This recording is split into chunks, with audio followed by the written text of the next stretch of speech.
This is Hoodies. The seas roared. The winds, they howled. Animals, all walks of life, insects, marine life, and such, they stopped and they bowed. For a God was born. 1:52 a.m., July 9th, 1974. Ladies and gentlemen, it is my born day. Ladies and gentlemen, I am 50 years young today. Take a moment. Take it in.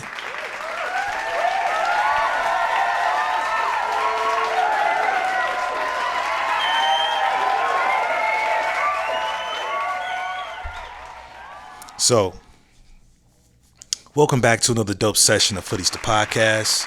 I'm the host of Rashidi, coming at you live from the Skill Suite. Well, maybe not so live, but we're coming at you. Let's put one in the air for my born day.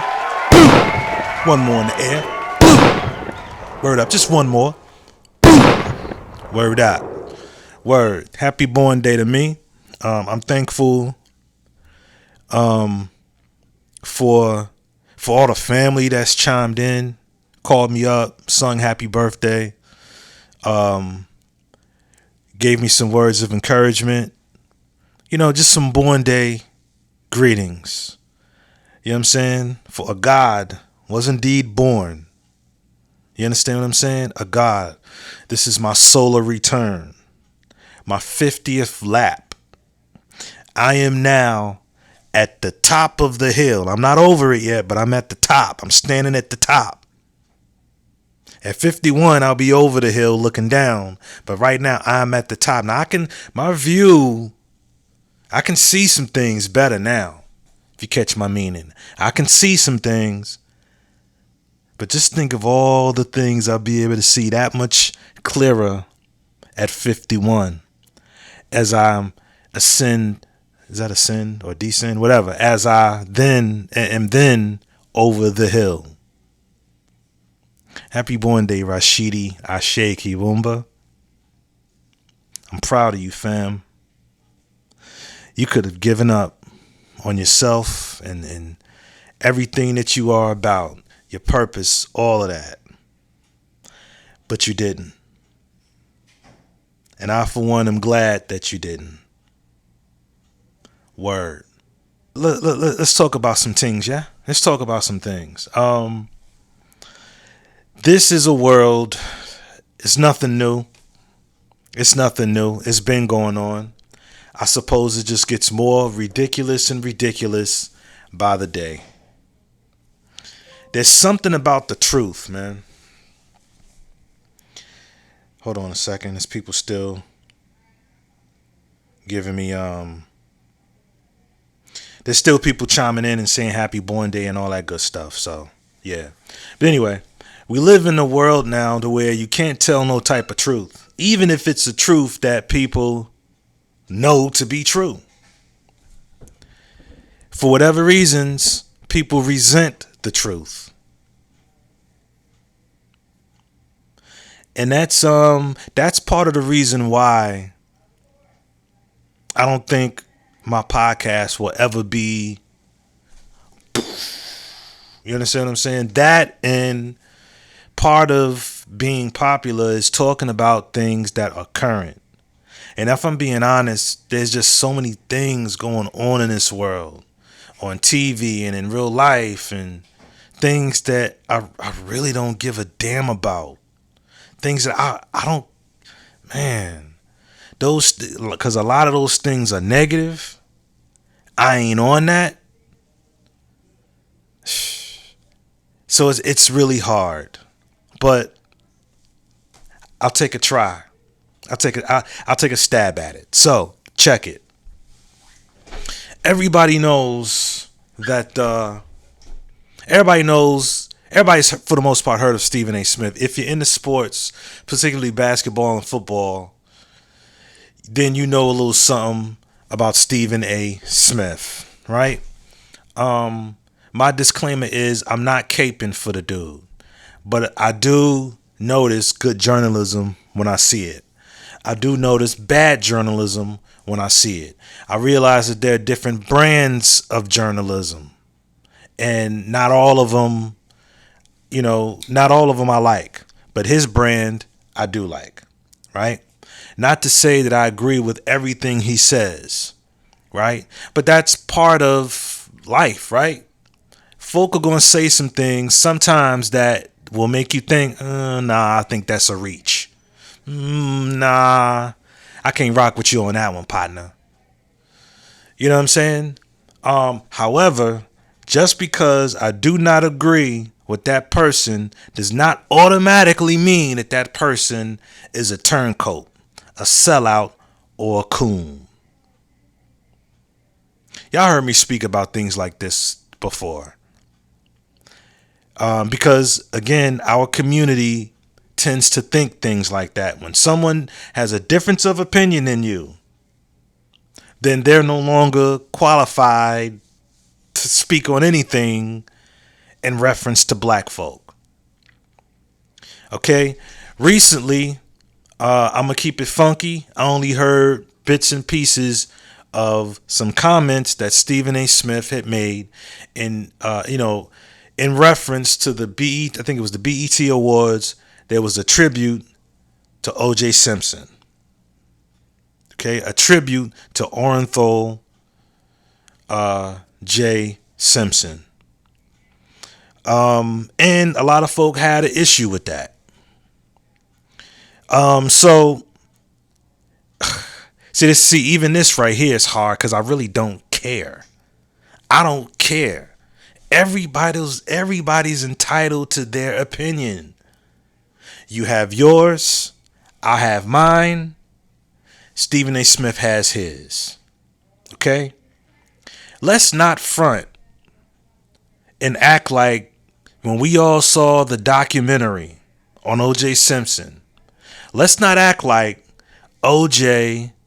was kind of over black people. He was kind of over us. During his trial was when he started to kind of, for lack of a better term, come back to us. Some of the people involved in the case started to notice how O.J. Simpson's house, he started to adorn it with black people. I'm not necessarily sure what black people, but he did. I suppose to gain the acceptance of the black crowd, or I don't know. Okay? There was a time when O.J. Simpson, didn't want to identify necessarily as being a black athlete. That wasn't something he wanted to wear. Serious issues involving the black community. O.J. Simpson didn't want no parts of that. But he gets into a bit of a pickle, because there was a double homicide. A double homicide that, O.J. Simpson was found innocent. He was acquitted. He was found innocent. And I don't know if being acquitted and being found innocent is the same thing. Either way, the motherfucker wasn't guilty. Okay? Even so, even with that, he was tried again, I think in civil court, don't quote me, but he was tried again where they took some things from OJ, which was weird to me because if the man was innocent, why should you take anything from that man if he was proven innocent by a jury of his peers? But hey, it is what it is. I'm saying that to say that there were a lot of folk, comedians and folk in the barbershop and folk just in regular everyday life who, even though he was found innocent, there was some folk, black folk even, who felt as though O.J. Simpson was in fact guilty. But nobody really bugged out about it because we figured, shit, white folk been getting away with knocking us upside the head for centuries. and even killing us for years, sicking the dogs on us, the hoses, the whole nine. So we didn't give a damn if he got off, we didn't give a damn if he got off because fuck it. For once, the pendulum is swinging for us. It was in comedy routines, so on and so forth. It was part of the script in one of the barbershops. OJ did it. Cedric the Entertainer's character, I think his name was Eddie or whatever. OJ did it. And we laughed. Because of course, if we can't talk straight in the barbershop, then where can we talk straight? It's a black man's social club. I agree with that. So, Stephen A. Smith, some years later, says that even though he was found innocent, he still views him as a murderer. Okay? If you disagree with that, then say that. So as a result of that, for him, so his comments in regards to the tribute, that's his opinion. I personally don't think that makes him a coon, a turncoat, a sellout. A sellout or a turncoat or a coon would be William O'Neal. That's the nigga who gave out the coordinates and floor plans to where Fred Hampton was and Mark Clark, and sent the feds and Chicago PD over there to start busting off in his house, killing Fred and Mark Clark, leaving alive, Fred Hampton Jr. and Fred Hampton's lady. I don't know if they were married or not. But that's a coon. A coon is a motherfucker who, you know what I'm saying? A coon is a motherfucker who turned on you and now you up the river dead. That's a coon to me. A coon is not someone who just has a difference of opinion. Okay, if you don't like the man, you don't like him. Faison Love has something to say about him. No, I did not click on it. See, I keep telling y'all it's hard for me to really tap into a lot of this shit because it's negative, man. like a lot of folk are just so enamored with negative shit. Willie D. I like Willie D. Faison, I don't know. He didn't have a whole lot of work. Just Big Worm. He didn't have a whole lot of work where I can see him and say, oh man, I like his work. He doesn't have a lot of it. But Willie D, I like Willie D. I like his podcast, the whole nine. Right? I like what he stands for. And at least the things I hear him talk about. I fuck with that. So I'm assuming what he had to say wasn't all that good. I want to tap into it. Maybe I will, but it's just really hard for me to really just subject myself to sit there and listen to some negative shit. Y'all notice how everybody beefing right now? Everybody is beefing. Even with there's folk who are related, who are really good friends, co-workers, the whole nine. They got some sort of cordial, cool-ass relationship, and it is now severed because of everybody's stance on the Kendrick Lamar and Drake beef, if you will. You know what I'm saying? I think my two oldest sons are bumping heads right now because of their difference of opinion on the matter. Everybody's beefing. Now, me, myself, I think at first, because I'm all about bars. So, of course, I'm going to listen, see if the bars are there. Like, ooh, oh, shit. Sure. But even then, even after that, after a while, it's like, yeah, all right, man. Yeah, all right, whatever. You know what I'm saying? I just kind of fell off. But if I had to guess, I would say Kendrick came on top of the so-called beef. Either way, you just notice that everybody's beefing. Everybody got an issue with somebody. Everybody's unable to tell their truth. And I think it's sad.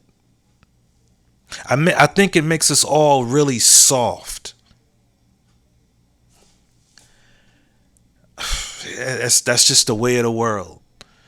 Because, yeah, I get it. The truth is what ultimately caused Brother Martin's death. The truth is what ultimately what took Brother Malcolm from us. The truth, I suppose the truth doesn't always set you free in that sense. You tell the truth, and even though it is the truth can get you killed.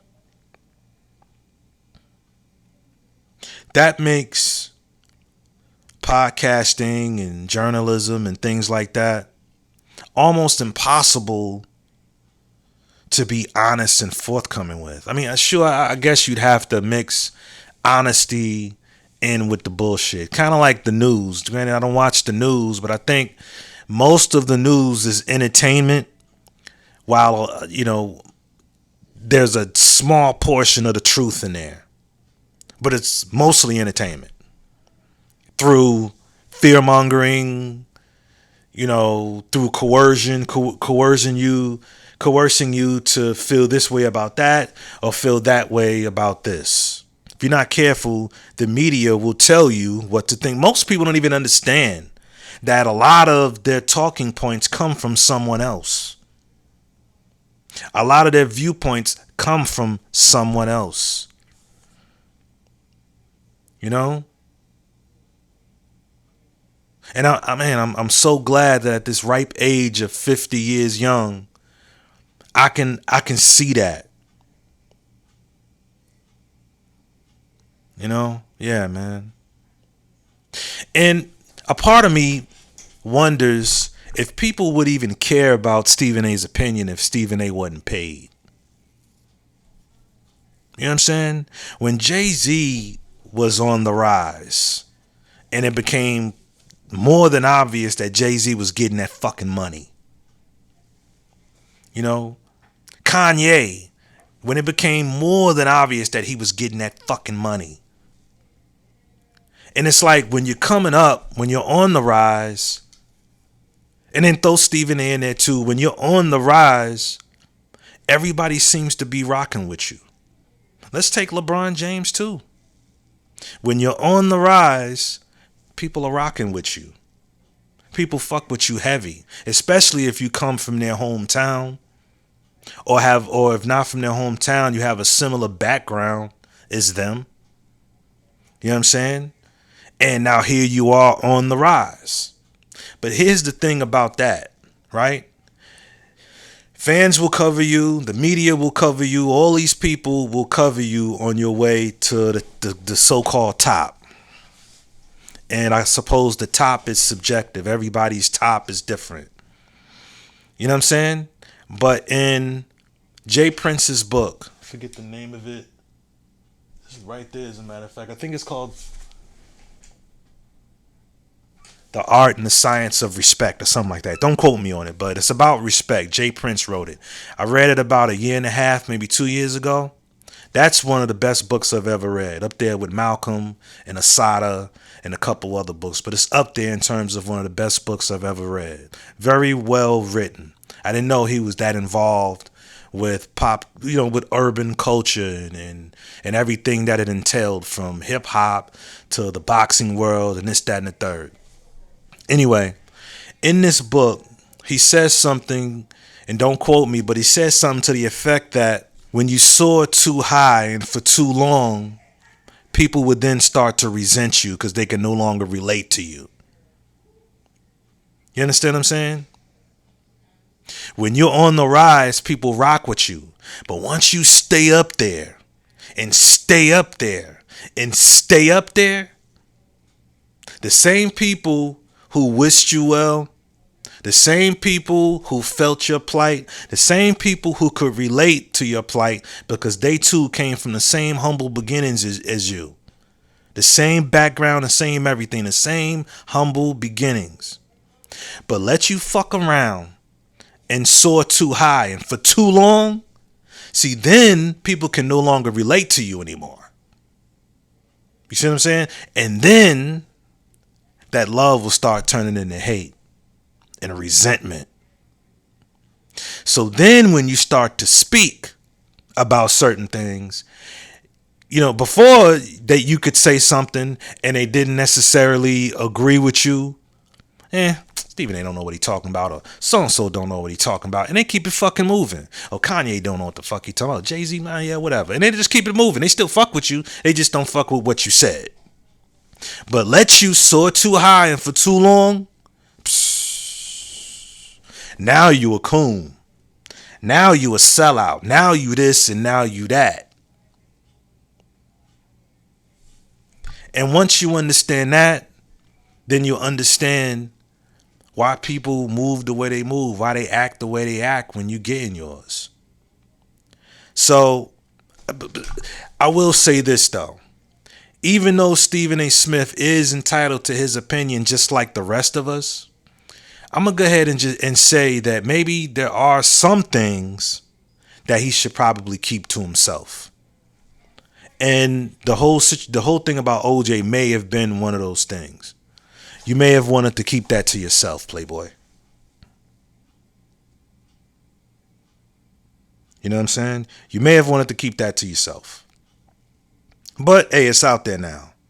But there's a part of me that believes that if Stephen A. Smith wasn't paid, I don't think people would care that much.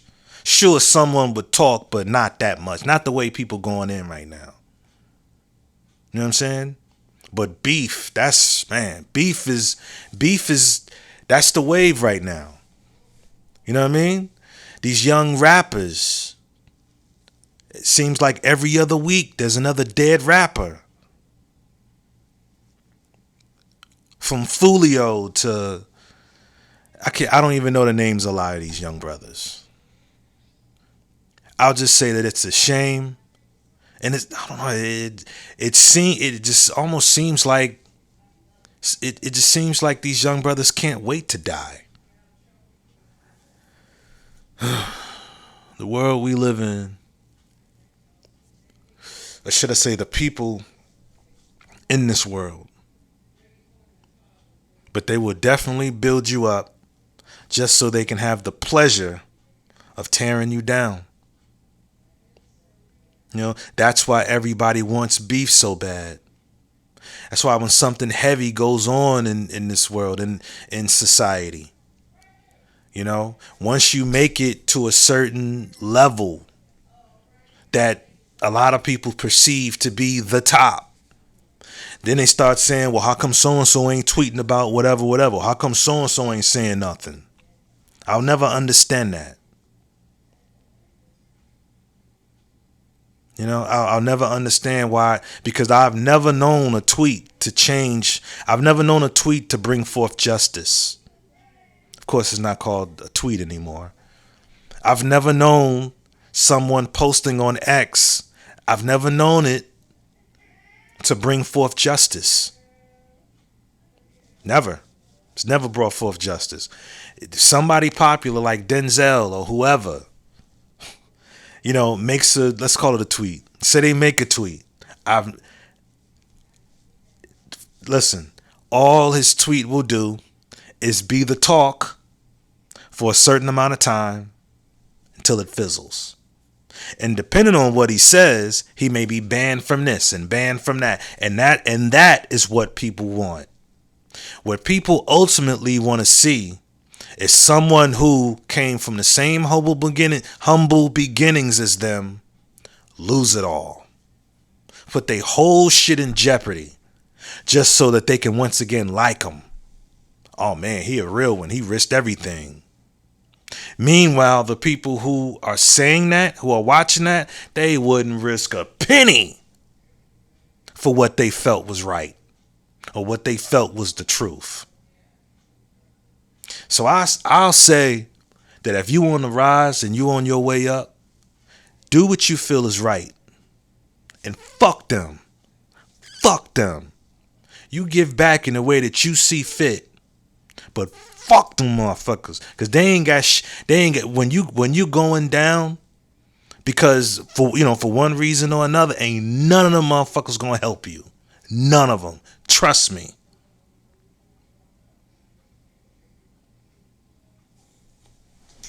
But I do believe that if Stephen A. Smith didn't have no money, nobody would care.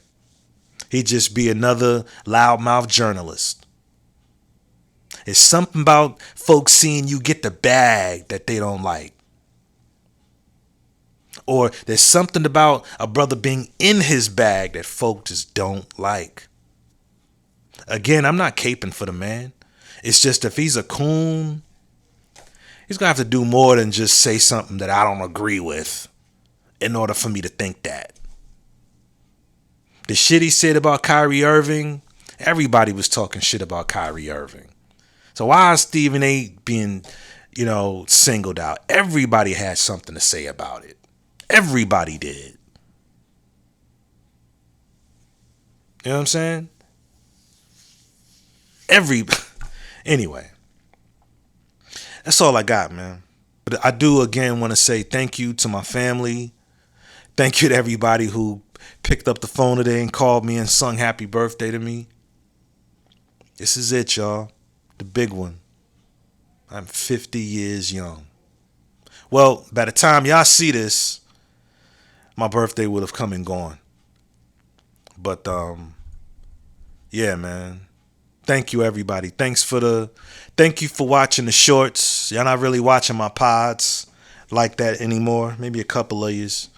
But thank you for watching the shorts. I now know what y'all want to see, so I act accordingly. So yeah, man. And thank you for watching, man. Peace. Hey, this is Hoodies.